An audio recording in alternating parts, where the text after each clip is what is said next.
나르시시스트들이 부부관계를 피하는 이유. 가끔 우리는 이해하기 어려운 장면을 마주합니다. 분명 사랑하고 있고 함께 있고 싶고 일상에서는 따뜻함을 주고받기도 하는데 막상 부부관계가 시작되려는 순간 상대가 갑자기 긴장하거나 표정이 굳거나 피하고 싶다는 기색이 스치기도 합니다. 어쩌면 이런 경험을 반복하면서 속으로 이런 생각을 했을지도 몰라요. 내가 싫어진 걸까? 나를 더 이상 매력적으로 느끼지 않는 걸까? 그런데 사실 이 회피의 배경에는 훨씬 더 복잡하고 더 깊이 묻혀있는 심리적 역동이 있습니다. 특히 병리적 수준의 자기애적 구조를 가진 사람일수록 부부관계를 피하는 강도와 빈도가 훨씬 더 심하게 나타납니다. 겉으로는 자신감이 있어 보이고 자기 주장도 명확하고 때로는 매력적으로 보이지만 그 내면 깊숙한 곳에는 아주 쉽게 상처받고 쉽게 무너질 수 있는 취약성이 자리합니다. 그래서 누군가가 나에게 성적 욕망을 표현하는 순간 그 욕망이 나를 사랑한다는 신호가 아니라 내가 감당해야 하는 압박감으로 다가오는 경우가 많습니다. 이 구조가 강할수록 특히 병리적 자기애로 갈수록 이 압박감은 더 강해지고 회피 반응은 더 빠르고 더 격하게 나타납니다. 성적 친밀감은 단순히 몸이 가까워지는 순간이 아니죠. 감정, 욕망, 불안, 기대 같은 것들이 그대로 노출되는 시간입니다. 그런데 자기애적 취약성을 가진 사람에게 이 노출은 마치 내가 부족함을 들키는 순간, 내가 평가받는 순간처럼 느껴질 수 있어요. 그래서 상대가 다가올수록 마음은 오히려 뒤로 물러나고 몸은 굳고 감정은 갑자기 멀어지기 시작합니다. 병리적 자기애일수록 이 반응이 더 즉각적이고 더 강합니다.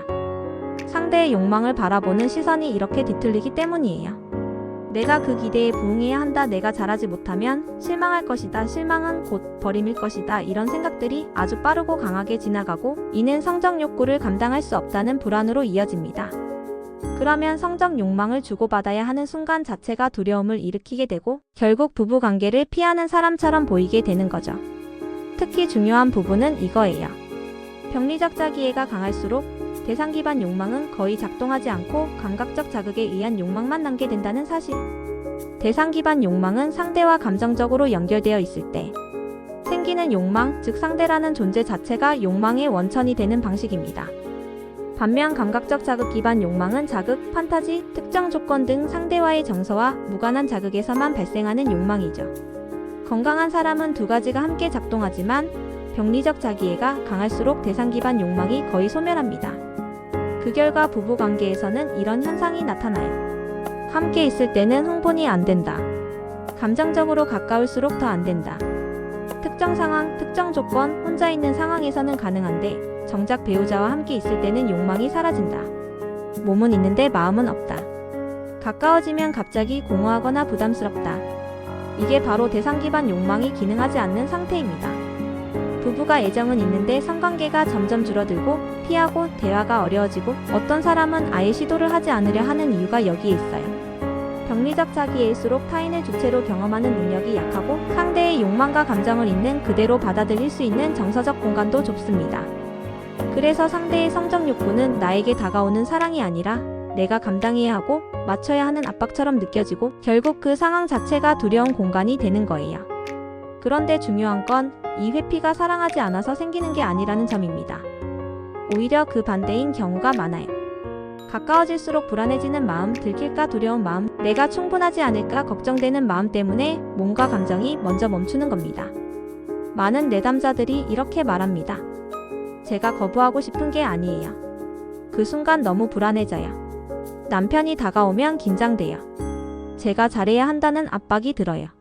제가 원치 않는 게 아니라 감당이 안 돼요. 이들의 진짜 속마음은 이렇게 가까워요. 나도 너와 연결되고 싶어. 근데 그 순간 내 마음이 너무 흔들려. 그래서 필요한 것은 비난이나 해석이 아니라 서로의 감정을 조금 더 천천히 다루는 태도입니다. 상대에게 이렇게 말할 수 있으면 좋겠어요. 당신이 싫어서 피한 게 아니야. 내가 너무 긴장됐어. 조금만 천천히 다가와줘. 난 너와 잘 지내고 싶어. 내가 불안해서 멀어진 거야. 너 때문이 아니야. 병리적 자기애가 강한 경우에는 이런 대화가 관계 회복의 첫 단추가 됩니다. 성적 회피는 고장이 아니라 신호예요. 마음속의 깊은 취약함이 건드려졌다는 신호. 그 신호를 서로가 알아차리고 조금 더 부드럽게 다가갈 때 부부는 다시 온기를 회복할 수 있습니다. 가까움이 두려운 사람도 사랑을 원합니다. 다만 그 사랑을 받아들이는 방식이 조금 더 느리고 조금 더 조심스러울 뿐이에요. 중요한 건 그 느린 리듬을 함께 견뎌줄 마음. 그게 두 사람을 다시 연결하는 힘이 됩니다.